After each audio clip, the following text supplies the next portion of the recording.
Hi, I'm John Stevenson, and we're going to be looking at 2 Samuel chapter 5, the taking of Jerusalem. 2 Samuel chapter 5, beginning verse 3. So all the elders of Israel came to the king at Hebron, that's David, and King David made a covenant with them before the Lord at Hebron. Then they anointed David as king over Israel, and David was 30 years old when he became king, and he reigned for 40 years. Notice some of those numbers are rounded off to the nearest 10, and that's okay. That's understood. Verse 5, at Hebron he reigned over Judah 7 years and 6 months. So here we see him at Hebron, and that he's going to be king there of Judah. The area of Judah is that area from the northern end of the Dead Sea all the way down to almost the southern end of the Dead Sea.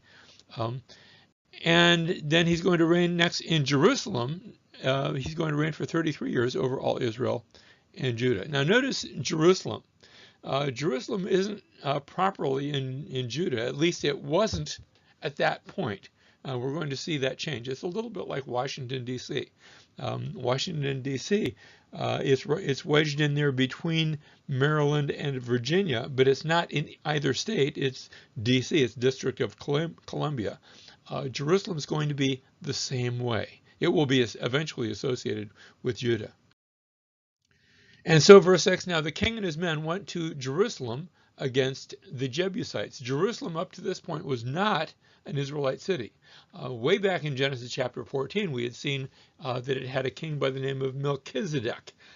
He had been described as both a king and also the priest of the Most High God. And remember, he had come and met Abraham and had blessed Abraham. And so he'd been a priest of God.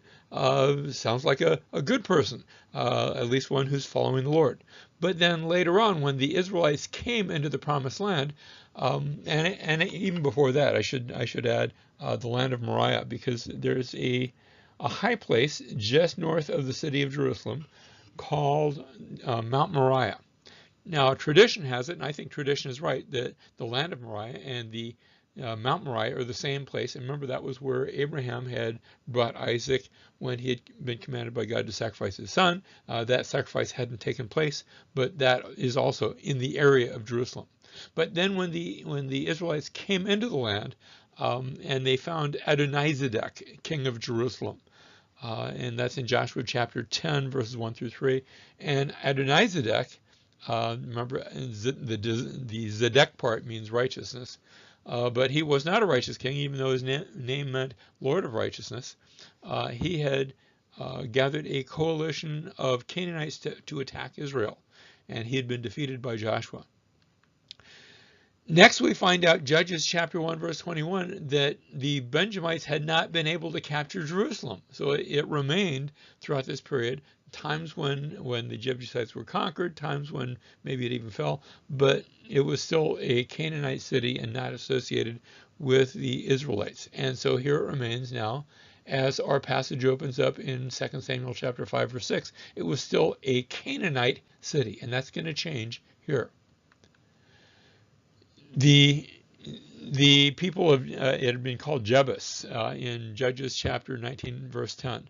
And that was in that awful story where a man from Ephraim was returning back home, and he was looking for a place to stay. Remember, he ends up in the city of Gibeah and gets a very terrible reception there. And his servant had told him, let's not stay at Jebus. That's like a pagan city. We don't want to stay there. And that was Judges chapter 19, verse 10. So even then, it had still been a Canaanite city. That changes now, and let's look at a artist's rendition of what the city would have looked like. Now, it looks sort of big in this picture, and that area is not quite so big. And then to the north, you can see an area where the temple is. That wasn't there yet. That's not going to be there until Solomon's day. So this is a picture of what it would have looked like in Solomon's day. In David's day, it was quite a bit smaller. Now, here we see a topographical map. You see that dark line on the lower right-hand side looks sort of oblong. That's the outline of what the Canaanite city would have looked like.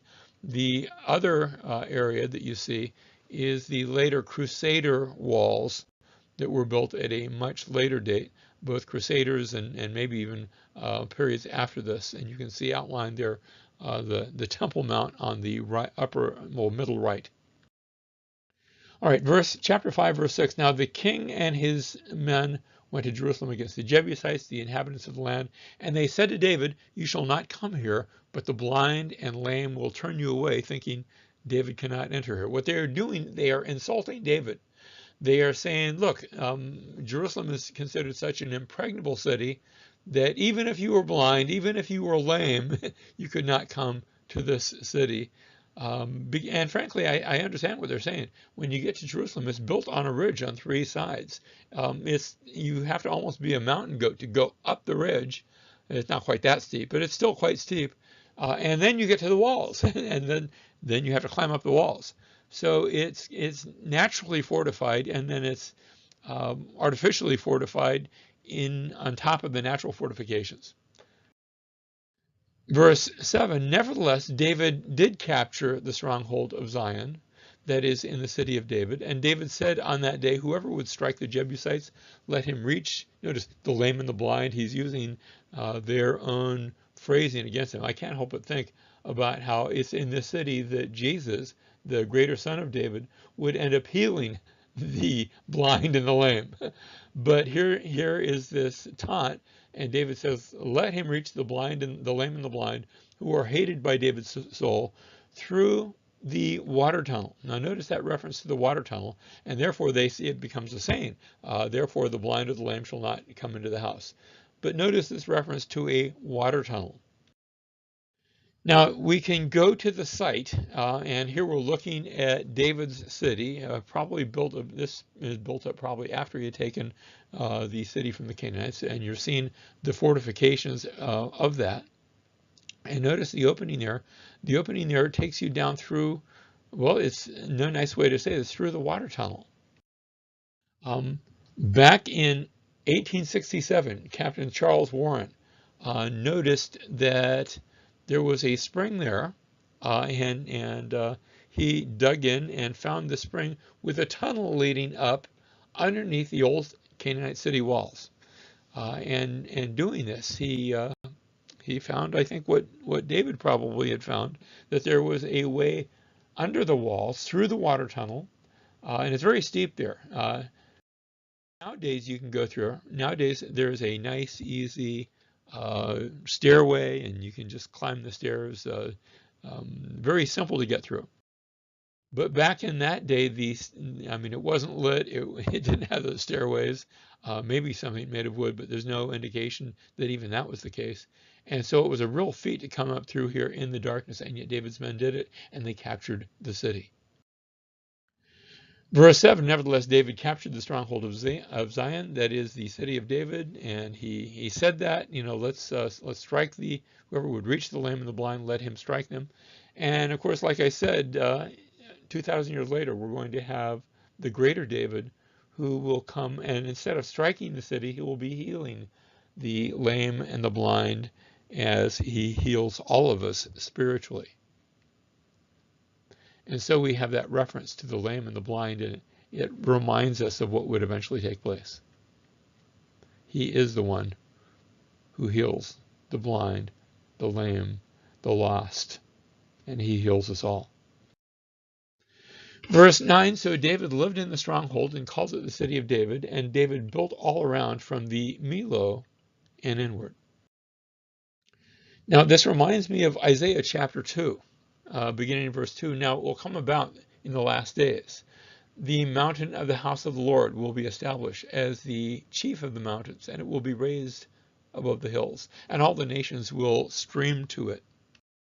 That passage goes on to say, and many peoples will come and say, come, let us go to the mountain of the Lord, to the house of the God of Jacob, that he may teach us concerning his ways, and that we may walk in his paths. For the law will go forth from Zion, and the word of the Lord from Jerusalem. And of course, we see that today, that in a spiritual sense, that has taken place. That movement which began in Jerusalem with the Holy Spirit coming upon God's people has gone out to all the nations, so that we all have our spiritual heritage found in Jerusalem. and he has taught us concerning his ways, that we may walk in his paths. Well, verse 10, David became greater and greater, for the Lord God of hosts was with him. Verse 11, then Hiram, king of Tyre, sent messengers to David with cedar trees and carpenters and stonemasons, and they built a house for David. Now you think, well, gee, don't they have nice limestone rock and things like that? There's a lot of rock in Israel. And so to build something of cedar trees and wood is considered the height of riches. That's a good thing. And so David has this immaculate palace. Of course, if you go there today, you're not going to find that palace. It was made of wood. Wood doesn't last, but it lasted enough for what they needed back in their day. Verse 12, and David realized that the Lord had established him as king over Israel, and that he had exalted his kingdom for the sake of his people Israel. And so David gives credit to the Lord who had established him. Verse 13, meanwhile, David took more concubines and wives from Jerusalem after he'd come from Hebron, and more sons and daughters were born to David. And then we have a summary statement. Now these are the names of those who were born to him in Jerusalem: Shammua, Shobab, Nathan, Solomon. Remember, we're not going to read about Solomon much later. We have to get through David and Bathsheba to read about Solomon. And then Ibhar, Elishua, Nepheg, Naphiah, Elishama, Eliada, and Eliphelet. And so this is just a summary statement of all the different sons that are born to him in Jerusalem. Now, just to bring us up to speed, back in 2 Samuel chapter 1, we'd had an Amalekite trying to curry favor with David, bringing news of Saul's death, and we don't know if he was telling the truth or not, but David had put him to death for touching the Lord's anointed, and then wrote a song lamenting over Saul and Jonathan and their death, and there had been a lament there. Then in chapter 3, verse 6, we'd had Abner, who sought to curry favor with David by negotiating delivery of the kingdom. Look, if you'll come to me, I'll hand over the kingdom, take it away from Ishbosheth, the son of Saul, and I'll give it to you. And we had Abner, who was murdered, remember, by Joab, and David had lamented over Abner's death. But then again, we'd had Rechab and Baanah. They had sought to curry favor with David by murdering Ishbosheth. Again, there had been a murder, and David has them executed for having killed Ishbosheth. And it wasn't a lament, but he did give the head of Ishbosheth an honorable burial. So I guess you could call that sort of shades of lament over that. Well, we'd had in each of those cases, David had been anointed, he defeated Israel, and then we had read in chapter 3, verses 2 through 5, children born to David in Hebron. Now, as we have read the taking of Jerusalem, we'd had David anointed again. That was chapter 5, verses 1 and 2. Again, this time he takes Jerusalem. It's still a military action. And again, we read of children being born to David, not in Hebron, but now in Jerusalem. And as we noted, that is a summary statement. All right, verse 17, when the Philistines heard that they had anointed David king over Israel, all the Philistines went up to seek out David, not in a good way, but in a bad way. They had been fine with David as long as they thought he was on their side. But now that David has been anointed by Israel, we have the Philistines coming against him. And when David heard of it, he went down to the stronghold. That word there, the Masada, he went down to but that's what it means, the stronghold. Verse 18, now the Philistines came and spread themselves out in the valley of Rephaim. That's in the same valley as that famous town Beth-Shemesh where Samson came from. That's the route up into the mountains. And so they come up to this valley of Rephaim. Verse 19, then David inquired of the Lord, saying, shall I go up against the Philistines? Will you give them into my hand? And the Lord said to David, go up, for I will certainly give the Philistines into your hand. And so verse 20, so David came to Baal Perazim. Now there's going to be a play on words in the next chapter, so I want to mention that here. Baal Perazim, Perazim is that word to break through.